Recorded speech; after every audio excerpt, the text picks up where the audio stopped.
Welcome back to Open Line, everybody. We are talking taxes tonight. So if you have a question, tonight is your chance to get your answer from Dr. Friday. Not from me, that's for sure. I'm just answering phones tonight. But go ahead and give us a call. 615-737-PLUS is the number to call. All lines are open right now. I do want to talk about common mistakes people make. I bet you see everything under the sun.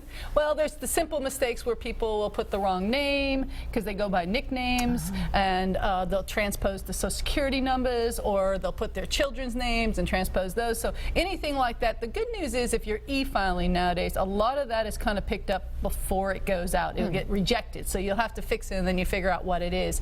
But you know, I still have clients that will physically complete by hand taxes. Now I will tell you, it's a lot harder than it used to be to get forms, because almost nobody, exactly. Yeah. Now you have to get them from the IRS. You almost have to order them. Wow. But they will do this, and they will physically do them in mathematical errors, which used to be the biggest mistake. Yeah. Now we don't have as much of that. I would say one of the biggest is claiming children that really aren't yours to claim as earned income. The IRS is getting really good about saying, has this child lived in your house for 6 months? Because sometimes what will happen is the parent that's paying child support will claim the child. But for earned income purposes, that child has to live with you for more than 6 months. You can get the child credit, but not the earned income. I have people who claim they're children of their girlfriend or of their spouse, but it's not their child and not living together. So just be really careful. Earned income credit can be very tricky, and they are pretty good about matching up some of these things. So if you live with somebody and you have a child and that person supports you and that child, you may be a dependent, but you are not qualified for earned income credit. So there's some fine lines. So that's probably more where errors are being made than the old days, where, making me sound old now, where we used to do it by paper and have mathematical errors. Let's talk about that earned income tax credit. It's thrown out there left and right. What is it? It's a way we pay people for having children. No, probably not the answer you want. Earned income credit is if you make less than $50,000, married or single with 3 or less children, you will qualify for what's called earned income tax credit. And so it could be, it's about $3,333 per child that you can get. So obviously it could be a fairly hefty return if you're at that golden between $25,000 and $30,000. That's where you hit the maximum of that. So, but that is something that a lot of people, or many people, qualify, but the IRS is finding out many people that say they qualify don't. And then they go back and then they audit these people, and not only will you owe back the money, but you get hit with penalties, and in some cases even fraud charges are coming back, even though the person may not have realized they were making a mistake. Well, that's scary. Okay, let's jump back to the lines. We have Polly joining us this evening. Polly, how are you? Okay, how are you? Good. Go ahead with your question.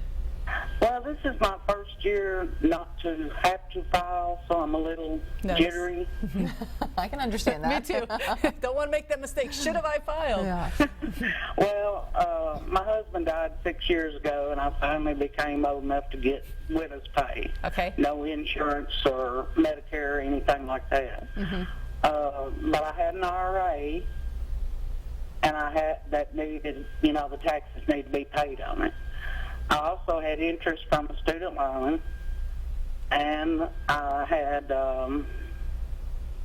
something else I forgot. It'll come to me in a minute. Okay. But anyway, I also draw his Social Security, which is only $69 a month. Oh, pension. But basically, since you don't count the government money, I only made $828 the whole year.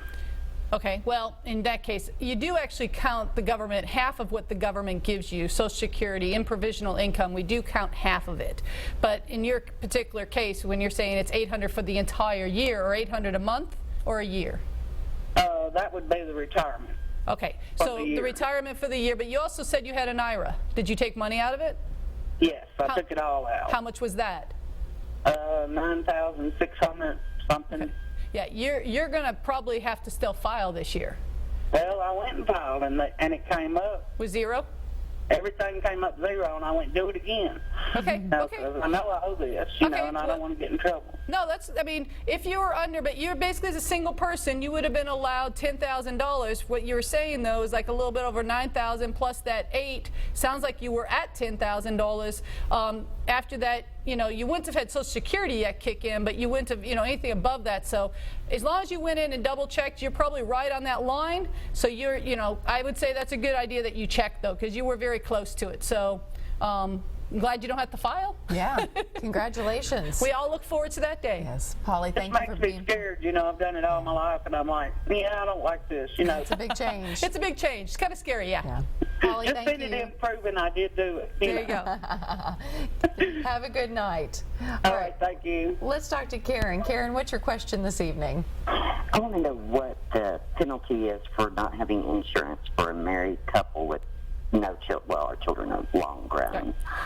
2% of your adjusted gross, or 2% of the adjusted gross. $200 and some dollars per person. It's like $460, whichever is higher. Okay, so just 2% of the adjusted gross, or 400 and what? Like $460, whichever is higher.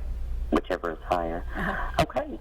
All right. Thank you, Appreciate Karen. it. Thank you so much. Thank you. That was an easy one to answer. Let's move on down the line. Janie, you're on the show tonight. Go ahead and turn down that TV and just listen to your phone. Janie, what's your question? Yes. Yeah, I want to know if a person can use your name. I want to know if anybody can use your name and give somebody a donation on. They give a person a donation and you don't authorize the donation. A donation to a charity? That's what it sounds like. Oh, they gave this mayor and I did not vote for the mayor. Oh, And they gave her a donation, and I was in the hospital, and it's a long story, and I want to know, how could they give this lady a donation? And I didn't even vote for her, but they said I frauded the vote. And I didn't vote up there at National Christian Town. Okay. I voted at the school when Bill Freeman for Bill Freeman. So probably not a tax question here. very good. Yes. Yeah. Unfortunately, not a question that it has nothing to do with taxes, and I'm not too sure what that would, if anybody can do anything at this point. It's after the fact. No, I think it's, after the fact. So you may just want to call the election commission, I guess is where I Well, would send you. everybody says it's not a question. Well, everybody says it's not a tax question. Everybody I went to, they say it's not a question. But they said I frauded all these votes. They tried to lock me up and said I got to bring a lot of IDs and stuff. Oh, I'm Jenny, sorry. I'm sorry you're getting the runaround. I wish we could help you, but I think Well, probably see, I come into $70 million, and my son-in-law, they got a hit out of me. Oh, my Okay. goodness. Okay. I All right. said it on Yeah. TV. There you Well, go. Janie- Y'all know if I get knocked off, you know what Oh, happens. Janie, Okey-dokey. thank you for calling in tonight. Okay. She might need tax planning if she inherited $79. Okay, let's move on down the line. Let's talk to Lucy. Lucy, thank you for being with us. What's your question tonight? Yes, my question is about dividends. I don't know if I'm really messing up because I know I shouldn't complain. The last 3 years in a row, I've gotten back more money than I thought I should have, and it's gotten me confused. So I know they changed the dividend laws again, and isn't it some of it income based, the percent that you pay, like between 10 and 15%? Can you straighten me out on that? Well, dividends, ordinary dividends is taxed at ordinary income rates. Qualified dividends is taxed at dividend rates, which is usually 10 to 15%. So it depends if it's qualified or non-qualified, I guess would be the answer to that, or ordinary and qualified, which is what us tax people probably call it. But either way, it would kind of depend on which way it's coming to you. And also you have to be careful because in Tennessee we do have the Hall tax, so make sure that, a lot of people don't realize we actually have the tax here in this state. So many times I find that people that have dividends and capital gains are not filing the state side of the taxes. Yeah. But in answer to your question, if you're getting more money back, I'm assuming, are you having someone help you with your taxes? No, I've done them for years, but Okay. for the past 3 years, it's not coming out right. And I'm like, I know last year I even used a computer program I bought, at the store, and they still sent me more money back. And I'm like, I'm looking at all the qualified and unqualified, and I've had some capital gains, but I can't understand why they're sending me more money back than what I figured it out. Yeah. Are you actually doing it by hand, or this last one you did by computer? But before I've that, been doing it by hand until last year, and it still came out off. No, yeah. I'm like, what is going on? I would say the only thing I would suggest is possibly having someone at one time just go in and have someone prepare the taxes for you, and you could probably go to one of the services or whatever and just have them do it just to see if it's something you're doing or if there's something more going to the government than what you're reporting, therefore getting you a larger refund. That's what I thought about doing because I just can't figure it out. Right. Thank you. No problem. Thanks. It's not exactly a bad problem to have, but you do want to. Yeah, you get a little nervous when the government actually gives you money because we're all sitting there going, okay, what did we do? Yeah, exactly. Should I cash this? Right. Or nowadays with electronic deposits, a lot of times people get the money in their bank and they're like, oh, wait, I don't think I'm supposed to have this much. Right. And yeah, that makes us just as nervous as if we owe money. So. Yes, absolutely. All right, we have Teresa on the line. Teresa, thank you for being part of the show tonight. What's your question for Dr. Friday? Yes, I'm trying to grab a pen real quick. Okay. I'm on full disability, and it's not very much. I'll tell you that. I've been on it since 2001. Well, this year I got an application for my health coverage. And, okay, this letter says, the Affordable Care Act requires people to have health coverage that meets certain standards, also called minimum essential coverage. An individual without minimum essential coverage can claim an exemption or make a payment with their tax return. I am confused. Okay, well, you're on disability. Did I understand that from the beginning? Yes, so you're on Medicare? And,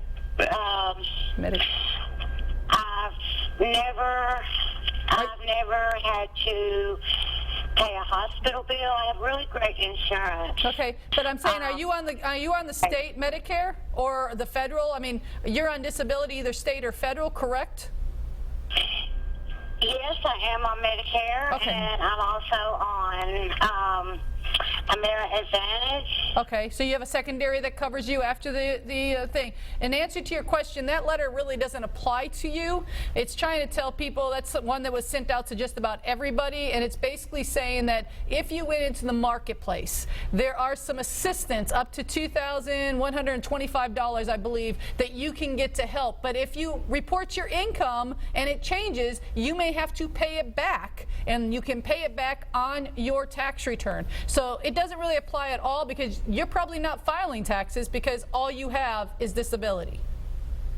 That's right. Okay, so this particular letter doesn't apply to you, but it's a great phone call because there are many people on the marketplace that may need to know more about that. But in your case, sweetheart, you are safe and you don't need to worry about it. So toss that letter in the trash. So much. I've been really worried. No I live problem. alone, and my kids are grown, and it just gets confusing. We know that. Those kids do that all the time.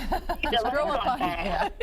Teresa, thank you for being part of this show. We're going to take another quick break. I know Steve and Mary, you're on the line. As soon as we get back, we will take your questions. And we have more phone lines open, so go ahead and give us a call if you have a tax question today. We'll be right back.